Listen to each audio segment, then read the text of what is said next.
Hello, மோதிர அப்பளத்தையும் இந்த கூழ் வத்தலையும் பொரிச்சு பார்க்கலாமா? இது எப்படி இருக்குன்னு பார்க்கலாம். ஃபர்ஸ்ட் வந்து இந்த மோதிர அப்பளம் பொரிக்கலாம்.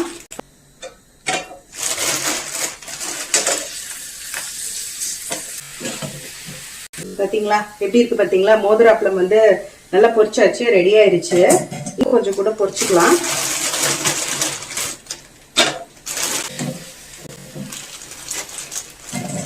கொஞ்சம் கூழ் வத்தல் பொரிக்க போறேன். இது எப்படி இருக்கு பார்க்கலாம்.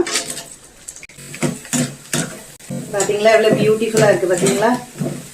இது வந்து சாப்பிடுறதுக்கு அவ்வளவு டேஸ்டா இருக்கும். எங்க அம்மா இது வந்து சூப்பரா செய்வாங்க. பட் இது வந்து எனக்கு அவ்வளவு பெர்ஃபெக்ட்டா செய்ய வராது.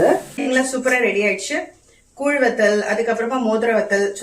இது வந்து மோதிர அப்பளம். பாத்தீங்களா, இது ஏன் மோதிர அப்பளம் அப்படின்னு சொல்றோம் அப்படின்னா, இது வந்து ஃபிங்கர்ஸ்ல வந்து நம்ம இந்த மாதிரி மோதிர மாதிரி மாட்டிக்கலாம். இது பாத்தீங்களா, இது வந்து என் ஹஸ்பண்ட்க்கு வந்து ரொம்ப ரொம்ப பிடிக்கும். அவங்க சின்ன வயசுல இதை வந்து நிறைய சாப்பிட்டுருக்காங்க, இது போட்டு நிறைய விளையாடி இருக்காங்க அப்படின்னுவாங்க. ஸோ அந்த ஒரு ஞாபகத்துல தான் இந்த அப்பளமே வாங்கினோம். ஸோ இது வந்து மோதிர அப்பளம்.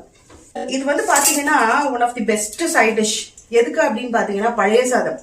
ஸோ நல்லா பழைய சாதம் எடுத்துட்டு அதுல வந்து தயிர், வெங்காயம், பச்சை மிளகாய் எல்லாம் போட்டு நல்லா மிக்ஸ் பண்ணிட்டு இந்த வத்தல் வச்சு சாப்பிட்டோம்னு வச்சுக்கோங்களேன், ஃபென்டாஸ்டிக்கா இருக்கும், சூப்பரா இருக்கும். நிஜமாவே சொல்றேன், இது வந்து பழைய சாதத்துக்கு one of the best side dish.